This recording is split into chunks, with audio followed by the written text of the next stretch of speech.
ಶ್ರೀ ರಾಜರಾಜೇಶ್ವರಿ ಸಿದ್ಧಿವಿನಾಯಕ ದೇವಸ್ಥಾನದಿಂದ ಅಸೇಗೊಳಿಯವರೆಗೆ ಕೊಣಾಜೆ ಬಿಜೆಪಿ ಶಕ್ತಿ ಕೇಂದ್ರದ ಆಶ್ರಯದಲ್ಲಿ ಜನಬೆಂಬಲ ಯಾತ್ರೆ ಫೆಬ್ರವರಿ 14ರಂದು ಸಂಜೆ ನಡೆಯಲಿದೆ ಎಂದು ಕೊಣಾಜೆ ಶಕ್ತಿ ಕೇಂದ್ರದ ಅಧ್ಯಕ್ಷ ಸುರೇಶ್ ಶೆಟ್ಟಿ ಅಂಬ್ಲಮುಗರು ತಿಳಿಸಿದರು. ಮತ್ತೊಮ್ಮೆ ಮೋದಿ ಅನ್ನುವ ಘೋಷವಾಕ್ಯದೊಂದಿಗೆ ಜಿಲ್ಲೆಯ ಸಂಸದರಿಗೆ ಜನ ಬೆಂಬಲಿಸುವ ಉದ್ದೇಶದೊಂದಿಗೆ ಕಾರ್ಯಕ್ರಮ ನಡೆಯಲಿದೆ. ತೊಕ್ಕೊಟ್ಟುವಿನಲ್ಲಿ ನಡೆದ ಸುದ್ದಿಗೋಷ್ಠಿಯಲ್ಲಿ ಕಾರ್ಯಕ್ರಮದ ಮಾಹಿತಿಯನ್ನ ನೀಡಿದರು.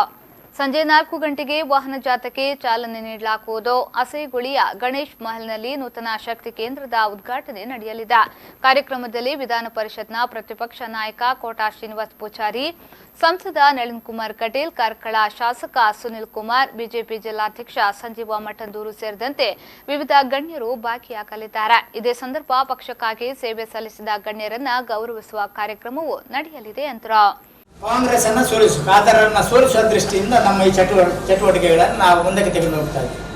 ಎಲ್ಲ ಶಕ್ತಿ ಕೇಂದ್ರಗಳಲ್ಲಿ ಒಂದು ಕಚೇರಿ ಅಂತ ಇರೋದು, ಕಾರ್ಯಕರ್ತರನ್ನ ಅಲ್ಲಿ ಇಟ್ಕೊಂಡು ಮನೆ ಮನೆಗೆ ಭೇಟಿ ಮಾಡಿ ಚುನಾವಣೆಯಲ್ಲಿ ದೊಡ್ಡ ಪ್ರಮಾಣದಲ್ಲಿ ಗೆಲ್ಲುವ ದೃಷ್ಟಿಯಿಂದ ಮುಂದಿನ ಚುನಾವಣೆ ವಿಧಾನಸಭೆಯಲ್ಲಿ ಬಿಜೆಪಿಯನ್ನು ವಿಧಾನಸಭೆಗೆ ಕಳಿಸುವ ದೃಷ್ಟಿಯಿಂದ ಈ ಚಟುವಟಿಕೆಗಳು.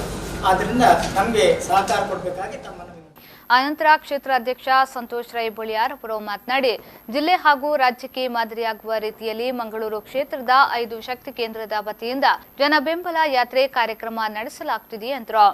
ಎಲ್ಲ ಪದಾಧಿಕಾರಿಗಳು, ಕ್ಷೇತ್ರದ ಪದಾಧಿಕಾರಿಗಳು, ಹಿರಿಯರು ರಾತ್ರಿ ಹಗಲು ದುಡಿದು ಆ ಕಾರ್ಯಕ್ರಮವನ್ನು ದಾಖಲೆ ಮಾಡಬೇಕೆಂಬ ನಿಟ್ಟಿನಲ್ಲಿದ್ದಾರೆ. ಅದಕ್ಕಾಗಿ ವಿಶೇಷವಾಗಿ 8 ಗ್ರಾಮದಿಂದ ಕೂಡ ಬೈಕ್ ಅಥವಾ ಇನ್ನಿತರ 3 ಚಕ್ರ 4 ಚಕ್ರದ ಗಾಡಿಯಲ್ಲಿ ಕಾರ್ಯಕರ್ತರ ಒಟ್ಟಿಗೆ ರಾಜರಾಜೇಶ್ವರಿ ದೇವಸ್ಥಾನದ ಮುಂಭಾಗದಲ್ಲಿ ಸೇರಲಿದ್ದಾರೆ.